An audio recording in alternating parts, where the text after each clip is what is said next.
ഇനി ഇന്നത്തെ പ്രത്യേകത ഞാൻ നേരത്തെ പറഞ്ഞു. ഇന്ന് മഹാശിവരാത്രിയാണ്. ശിവരാത്രി മഹോത്സവത്തിനും ബലിതർപ്പണത്തിനുമൊക്കെയായി ആലുവ മണപ്പുറം ഒരുങ്ങിയിരിക്കുന്നു. സുരക്ഷാ ക്രമീകരണങ്ങൾ ഉൾപ്പെടെ വിപുലമായ സംവിധാനങ്ങളാണ് പെരിയാറിന്റെ തീരത്തൊരുക്കിയിരിക്കുന്നത്. ക്ഷേത്ര ചടങ്ങുകൾക്ക് ശേഷം രാത്രി 10 മണിയോടെ ഔദ്യോഗികമായി ബലിതർപ്പണ ചടങ്ങുകൾ ആരംഭിക്കും. വിവരങ്ങളുമായി അഹമ്മദ് മുസ്തഫയാണ് ചേരുന്നത്. Mustafa, good morning. ഇന്ന് മഹാശിവരാത്രിയാണ്. പ്രധാന ശിവക്ഷേത്രങ്ങളിലൊക്കെ വിപുലമായ ആഘോഷ പരിപാടികളൊക്കെ ഒരുക്കിയിട്ടുണ്ട്. അതുപോലെ തന്നെ ബലിതർപ്പണത്തിന് ആലുവ മണപ്പുറവും ഒരുങ്ങിയിരിക്കുന്നു. അവിടെ എന്തൊക്കെ ക്രമീകരണങ്ങളാണ് ബലിതർപ്പണത്തിനായി ഒരുക്കിയിട്ടുള്ളത്?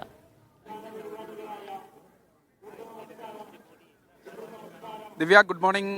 നമ്മളിപ്പോൾ ഉള്ളത് പെരിയാറിന്റെ തീരത്താണ്. ആലുവ മണപ്പുറവുമായി ബന്ധപ്പെട്ട് നമുക്കറിയാം, എല്ലാ ശിവരാത്രികളിലും വളരെ വലിയ പരിപാടികൾ നടക്കുന്ന ഒരു ക്ഷേത്രം കൂടിയാണ്. വിപുലമായ ക്രമീകരണങ്ങൾ ഒരുക്കിയിട്ടുണ്ട്. മനസ്സിലാകുന്നത് 10,000 ഇന്നും നാളെയുമൊക്കെ ഏകദേശം ലക്ഷക്കണക്കിന് ആളുകൾ ഈ പെരിയാറിന്റെ തീരത്ത് ശിവരാത്രി ആഘോഷത്തിൽ പങ്കെടുക്കാനും അതോടൊപ്പം തന്നെ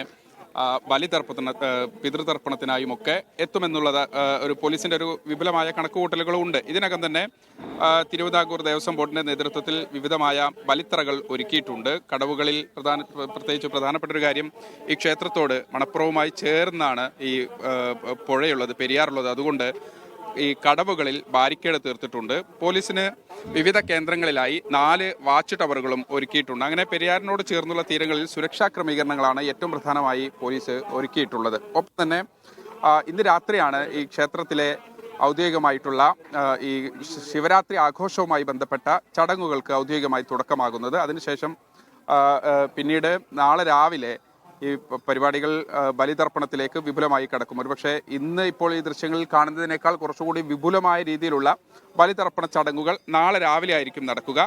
ഒപ്പം തന്നെ പോലീസുകാരുടെ ഒരു ക്രമീകരണമാണ്. 1500ഓളം പോലീസ് ഉദ്യോഗസ്ഥരെ ഡ്യൂട്ടിക്ക് ഇതിനകം തന്നെ ക്രമീകരിച്ചിട്ടുണ്ട്. ഇത് 12 ഡിവൈഎസ്പിമാരും 30 SHOമാരും ഈ സംഘത്തിലുണ്ട്. ഒപ്പം തന്നെ മഫ്റ്റിയിലുള്ള പോലീസിന്റെ നിരീക്ഷണങ്ങളുണ്ടാവും. ഞാൻ നേരത്തെ സൂചിപ്പിച്ചതുപോലെ വാച്ച് ടവറിലുള്ള പോലീസിന്റെ നിരീക്ഷണത്തിന് പുറമെയാണ് ഈ പറഞ്ഞ കണക്കുകൾ. എന്തായാലും ഏറ്റവും പ്രധാനപ്പെട്ട ഒരു കണക്ക് എന്ന് പറയുന്നത് ഈ 116 ബലിത്തറകൾ ഈ പെരിയാറിന്റെ തീരത്തും അതോടൊപ്പം തന്നെ വിവിധ സ്ഥലങ്ങളിലും അതിനുള്ള ബലിയർപ്പിക്കാനുള്ള ക്രമീകരണങ്ങളുണ്ട് എന്നുള്ളതാണ്.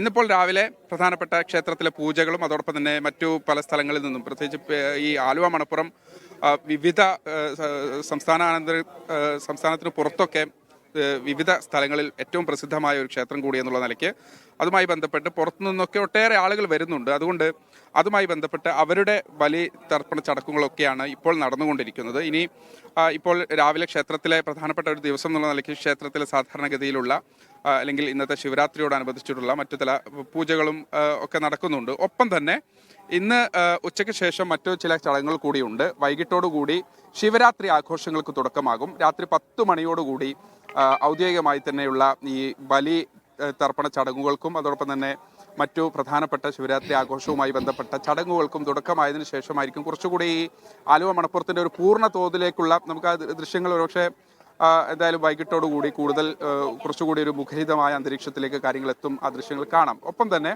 നാളെ രാവിലെ ഈ പെരിയാറിന്റെ തീരം, ഈ ആലുവ മണപ്പുറത്തിന്റെ ഏറ്റവും പ്രധാനപ്പെട്ട പ്രത്യേകതയാണ് ഈ തീരത്ത് ഇങ്ങനെ നിരന്ന് കിടക്കുന്ന തരത്തിലുള്ള ബലി ഇങ്ങനെ പെരിയാറിലേക്ക് പോകുന്ന ഒരു കാഴ്ചയൊക്കെയാണ്. അതൊക്കെയാണ് എന്തായാലും ഈ ആലുവ ക്ഷേത്രത്തിലുള്ള പ്രധാനപ്പെട്ട ചടങ്ങുകൾ. എന്തായാലും ഇന്നിപ്പോൾ നടക്കുന്നത് ഞാൻ നേരത്തെ സൂചിപ്പിച്ചതുപോലെ പ്രധാനപ്പെട്ട ഈ രാവിലെയുള്ള പൂജകളും അതോടൊപ്പം തന്നെ മറ്റു സംസ്ഥാനങ്ങളിൽ നിന്നും സ്ഥലങ്ങളിൽ നിന്നുമൊക്കെ വന്ന ആളുകളുമായി ബന്ധപ്പെട്ട പൂജകളൊക്കെയാണ്. എന്തായാലും ഇന്നും സാധാരണഗതിയിലുള്ളതിനേക്കാൾ തിരക്കുണ്ട്.